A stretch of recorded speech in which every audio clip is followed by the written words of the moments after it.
और चलिए इस पूरे मुद्दे पर करेंगे चर्चा। उससे पहले कुछ खास मेहमान इस वक्त हमारे साथ जुड़ चुके हैं। सबसे पहले आपका परिचय उनसे करवा देती हूँ। बीजेपी से प्रवक्ता सुमित शशांक जी इस वक्त हमारे साथ जुड़ चुके हैं। कांग्रेस से प्रवक्ता हिमांशु कुमार जी इस वक्त हमारे साथ जुड़ चुके हैं।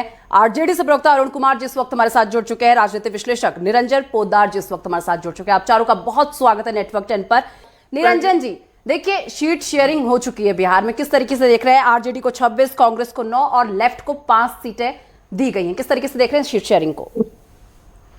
देखिए निशा जी, मैं जिस तरीके से अभी बिहार के अंदर क्या कहूं, मैं उत्तर प्रदेश में क्या कहूं, मैं दिल्ली में क्या कहूं, जिस तरीके से आज कांग्रेस की सीट शेयरिंग हो रही है, ये देख करके बड़ा मन को क्षोभ होता है कि यही वही कांग्रेस पार्टी है जो एक समय पूरे देश और पूरे राष्ट्र और तमाम राज्यों के ऊपर चुनावी रूप से वो शासन किया करती थी। आज उस कांग्रेस पार्टी की ये स्थिति हो गई कि उसको ममता बनर्जी 2 सीट देने के लिए तैयार नहीं। बिहार के अंदर जो आप ये समझ लीजिए 6 सीट और 9 सीट के बीच में जिनके झगड़ा रहता है, और उसके अंदर भी जो 9 सीटें दी गई हैं उसके बावजूद 2 सीटें इनसे झारखंड में इनके कोटे से लेने का कमिटमेंट ले लिया गया है। तो और उधर आप देखेंगे उत्तर प्रदेश के अंदर 17 सीटें इनको अखिलेश जी के द्वारा दी गई, और जो सीटें अखिलेश जी ने चाही वो सीटें दी, और जितनी अखिलेश जी ने चाही उतने दी। अब इसको ये समझौता कहें या ये केवल अपने आप से समझौता कहें कि इन्होंने स्वयं से समझौता किया है या सामने वाली पार्टी से समझौता किया, ये इनका अपना वर्डिक्ट, अपना इनका विचार हो सकता है। लेकिन निशा जी, आज तक मैंने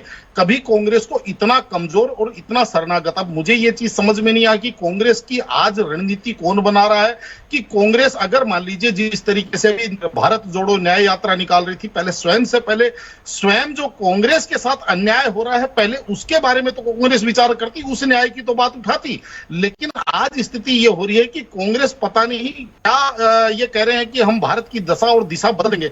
जिस स्थिति के अंदर आज आप समझौते पे समझौते ममता बनर्जी 42 सीटों के ऊपर अपने कैंडिडेट तैयार कर देती है, फिर भी कांग्रेस के जयराम रमेश जी कह रहे हैं कि जब तक पर्चा वापसी का दिन नहीं आता है तब तक समझौते की गुंजाइश बनी रहती है। यानी कि कितना पहले आप घुटनों के बल आए, अब तो आप पेट के बल लेटते हुए नजर आ रहे हैं। और दूसरी बात देखिए, जिस तरीके से अभी पशुपति पारस जी की बात कर रहे थे या भारतीय जनता पार्टी की बात कर रहे थे, देखिए निशा जी, निश्चित रूप से आज जैसे हमारे यहाँ कहा जाता है ना, समर्थ को नहीं दोष बताई, तो आज भारतीय जनता पार्टी उसी तर्ज के ऊपर काम कर रही है। एक समय जब इंदिरा गांधी जी जिस तरीके से काम किया करती थी कि अगर आपको हमारी विचारधारा, आपको हमारी कंडीशन मंजूर है तो आइए, मोस्ट वेलकम, नहीं तो आप जाइए, भीड़ कम।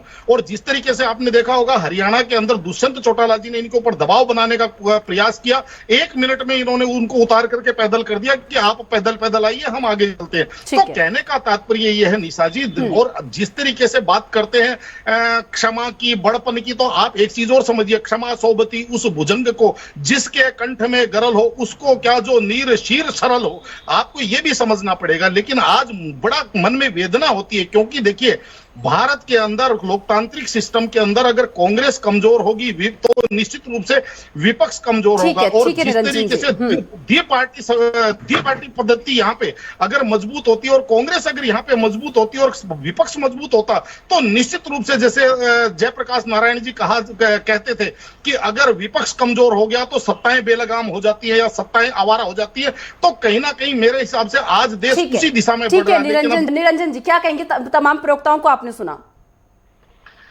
देखिए निशा जी, आपको ये चीज समझनी पड़ेगी कि एक तरफ पप्पू यादव जी से कांग्रेस के केंद्रीय नेतृत्व ने कमिटमेंट करा कि भाई आप हमारी पार्टी के अंदर, उन्होंने अपनी जन अधिकार पार्टी जो अब इतने साल से उन्होंने अपनी पार्टी बनाई हुई थी, उस पार्टी का उन्होंने कांग्रेस में इस कंडीशन या इस शर्त के ऊपर विलय किया था कि पूर्णिया की सीट पप्पू यादव जी को लड़वाई जाएगी। लेकिन दूसरी तरफ उसी सीट का कमिटमेंट लालू यादव जी ने बीमा भारती के लिए कर दिया, और इसी शर्त के ऊपर उनको जेडीयू से लेके आए थे। पप्पू यादव के कमिटमेंट की बात थी, कहां से बोल रहे हैं? कौन सा इनके पास में पेपर है क्या? कोई समझौता हुआ था क्या? अपेक्षा नहीं की जाती, आपका सम्माननीय नहीं है ये चीज, इससे आपका मान सम्मान नहीं बढ़ता है। आप थोड़ा सा सुनने सीखिए। बोल रहे थे वो भी गलत बोल रहे थे। क्षमा सुनना सीखिए। क्या कही कि आप 40 सीटें जीत सकते हैं आप अपने दम के ऊपर, यहाँ पे आकर के आप गरज रहे हैं। ममता बनर्जी को बताइए ना, ये 40 सीटों के बारे में तो ममता बनर्जी ने कही थी आपके बारे में, और आप दूसरों के ऊपर उंगली दिखा रहे, पहले अपने स्वयं के बारे में नहीं सोच रहे।